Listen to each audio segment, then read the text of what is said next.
Dalam dunia sepak bola modern, rumor transfer memang hampir selalu hadir dengan segala dinamika, spekulasi, dan tarik ulurnya.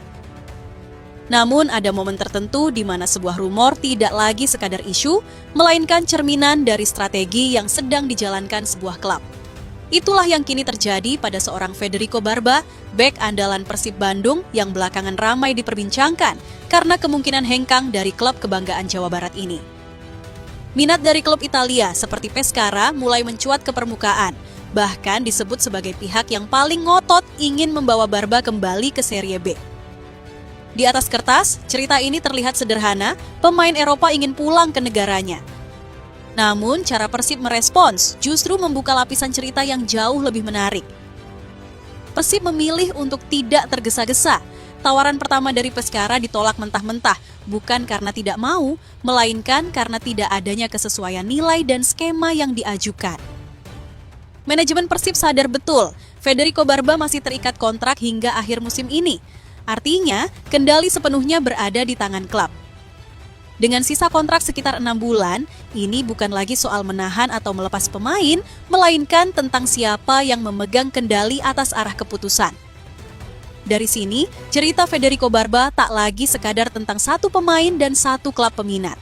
Ini tentang bagaimana Persib membaca situasi, mengatur langkah, dan memainkan perannya dengan penuh perhitungan. Karena apa yang terjadi setelah penolakan ini justru membuka bab baru yang jauh lebih besar, tentang negosiasi, nilai, dan manuver cerdas Maung Bandung di bursa transfer pertengahan musim ini. Sikap tegas Persib ini tentu bukan tanpa alasan. Manajemen memahami betul bahwa melepas Federico Barba dengan harga murah hanya karena tekanan rumor atau keinginan pribadi sang pemain justru akan merugikan Persib itu sendiri.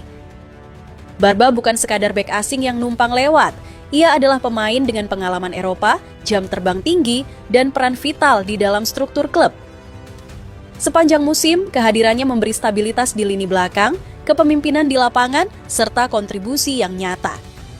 Dengan nilai sebesar itu, Persib berada dalam posisi yang sangat kuat untuk mengatur tempo negosiasi. Bukan sebagai klub yang menunggu belas kasihan pasar, melainkan sebagai pihak yang menetapkan standar. Tawaran pertama bukanlah akhir, melainkan titik awal. Persib memilih menunggu nilai yang benar-benar pantas, nilai yang mencerminkan kualitas, kontribusi, dan status Barba sebagai aset klub. Di tengah kisruh ketertarikan dari Italia, cerita ini kemudian berkembang ke arah yang jauh lebih menarik. Muncul nama Aris Thessaloniki FC, klub papan atas Liga Yunani yang mulai dikaitkan dengan Federico Barba. Kabar ini terasa berbeda, karena tidak lagi sebatas isu ringan di media sosial. Aris FC disebut telah melakukan pendekatan serius dan membuka ruang negosiasi untuk membawa Barba ke Yunani dengan skema transfer permanen. Jika langkah ini benar-benar terwujud, maka ini bukan sekadar perpindahan pemain dari Asia ke Eropa. Ini berpotensi menjadi sebuah tonggak sejarah. Transfer dengan nilai besar yang belum pernah terjadi sebelumnya bagi klub Indonesia, sekaligus bukti bahwa Persib tidak hanya mampu melahirkan pemain berkualitas, tetapi juga mampu menjual asetnya dengan harga yang mencerminkan kelas dan ambisi klub itu sendiri. Menariknya, strategi yang dimainkan Persib dalam situasi ini memperlihatkan dua hal penting sekaligus.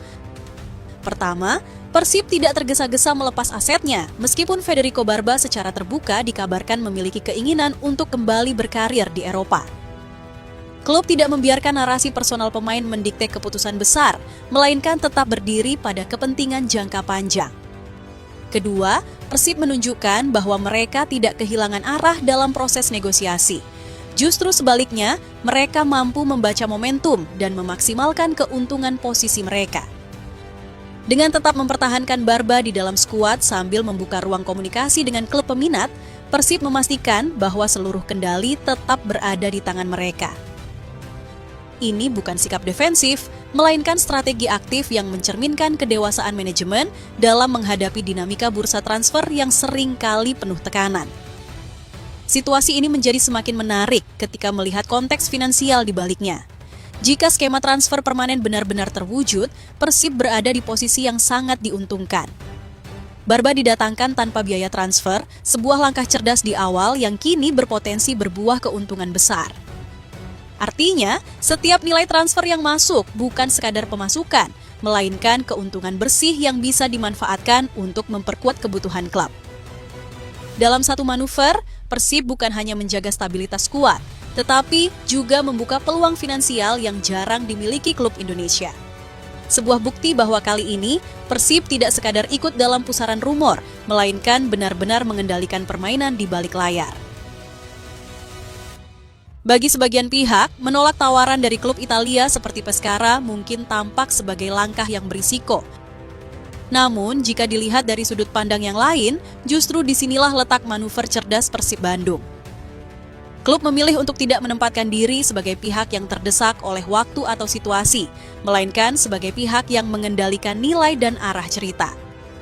Dengan kontrak Federico Barba yang masih berjalan, Persib memiliki legitimasi penuh untuk menolak tawaran yang tidak mencerminkan kualitas sang pemain, sambil membuka ruang negosiasi dengan klub yang benar-benar siap menghargai Barba sesuai nilai pasarnya, bahkan mungkin lebih tinggi. Ini bukan soal sekadar menjual pemain, tetapi tentang menjaga marwah klub, menghargai aset sendiri, dan memastikan setiap keputusan diambil dari posisi yang paling tepat dan menguntungkan.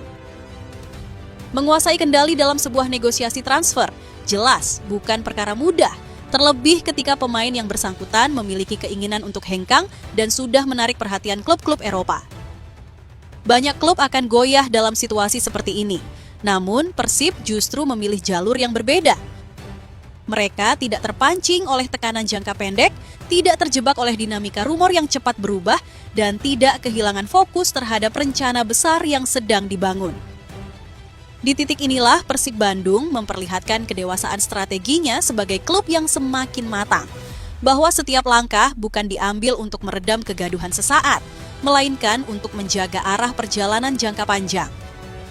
Dan pada akhirnya, inilah esensi dari sebuah keputusan besar di level klub profesional, bukan soal siapa yang paling cepat bergerak, melainkan siapa yang paling tenang, paling sabar, dan paling matang dalam merencanakan langkah. Bagi Persib Bandung, ini bukan sekadar kecerdasan membaca bursa transfer, melainkan bukti bahwa klub ini tahu persis kemana arah perjalanannya akan dibawa dan bagaimana setiap keputusan harus memiliki nilai bagi masa depannya.